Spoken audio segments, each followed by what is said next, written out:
Amazon has just released their second quarter results for 2022, and we are going to be going through these numbers right now. The market is loving it, up almost 10% after hours to $134.10 a share. This is a very big move to the upside. People are liking what they see. Then what we're going to be doing is looking at my stock valuation spreadsheet, going to my discounted free cash flow model and Buffett Graham intrinsic value models to see if Amazon is a buy or a sell based on these earnings. Then towards the end of the video, what I'm going to do is look at some technical analysis of Amazon.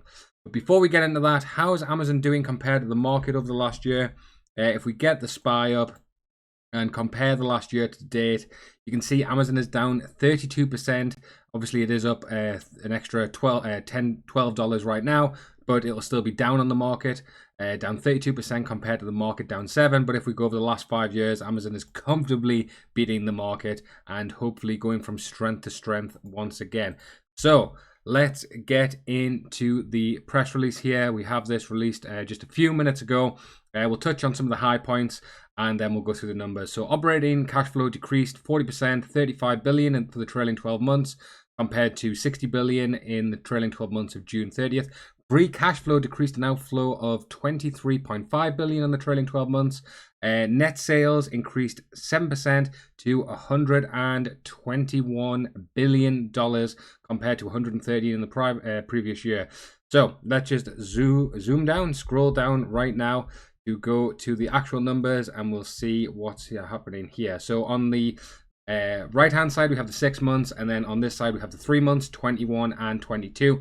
Going to be going through the 3 months and then we'll add this into my sheet and see the valuation. So what has happened on the net product sales? Net product sales down 2 billion, 58 to 56, but the services, net service, AWS, their money maker, is up almost 9 billion, which puts the total net sales from 113 billion on the quarter to 121.2 billion. Absolutely massive.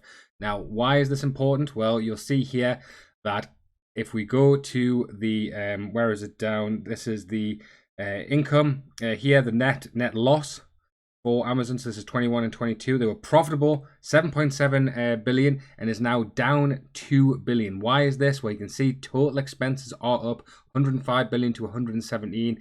Cost of sales, fulfillment, technology. They put a lot of money in technology, a lot of money in sales and marketing, and these are rising costs. Now, why is this still a positive, I suppose? Well, because the net services is increasing and this is higher margins for Amazon. So we'll add this into our discounted free cash flow model. Obviously, the earnings per share is negative. Was 70 cents, now 20 cents a share. So that is a negative as well. Next, we want to see if they're buying back their shares or issuing more shares. And we have 21 and 22 here. They are actually issuing more shares, 10.1 billion to almost 10.2. What does that mean? Well, if you owned 1 share of Amazon and there was 10, you would own 10%. Amazon now issuing more shares, not many, but they are still issuing more shares. So your 10% decreases and decreases and decreases. You have less of their profits, well, when they actually have them. Now we want to scroll down and look at, well, here you can see these are some of the areas here.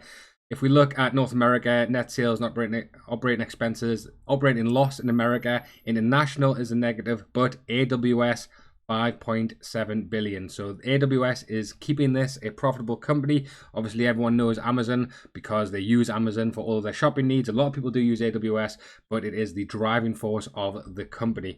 What I'll do is just scroll down a little bit further here and I will find the free cash flow statements, which are, well, actually Amazon have provided here. This is the operating free cash flow for the 12 months, and we want to see the operating free cash flow minus capital expenditures is the free cash flow, which is purchases of property and equipment.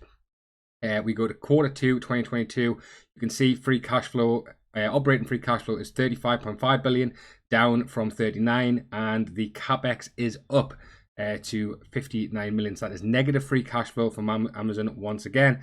They have it here, 29 million and negative 233.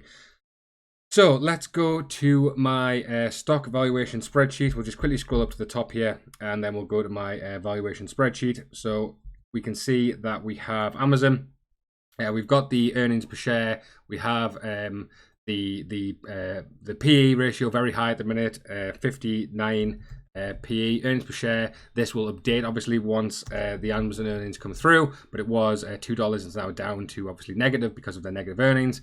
And then shares 10 billion, no dividend. These are the previous revenues for Amzn with the trailing 12 months. Now we're going to update that right now and update with the latest numbers. So if we go back to here, we can see that the total net sales of Amzn was 121 billion. So I'll just add that into my sheet now. 121, 123, 123, 123, lots of zeros because it's Amzn. Net income for the quarter was down here. That was a loss of 2 billion. So I'll add that in, a minus 2 billion. So 123, 123, 123. Yep, there you go. And then finally, free cash flow is negative again.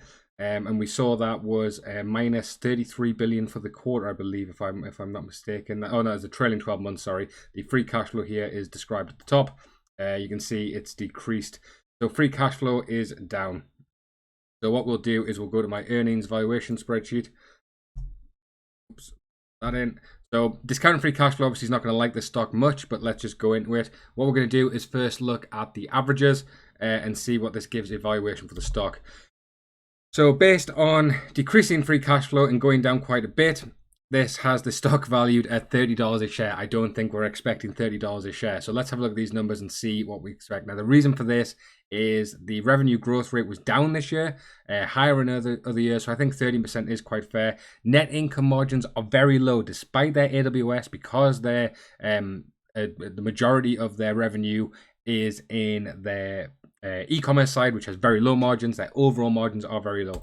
But let's just say they can expand this and get it a bit higher. And then the revenue to free cash flow rate. This is the main problem here because of that negative free cash flow. Amzn was probably previously going at about 120. So let's add that in and see what massive difference that would make. Still, the stock is undervalued at its overvalued, sorry, at its current point. So discounted free cash flow, interestingly enough, does not say this is a buy. I'm surprised by that, but it's quite hard to do with these numbers when we're looking at a company with currently negative free cash flow. Next, we're looking at the Buffett Grimm intrinsic value.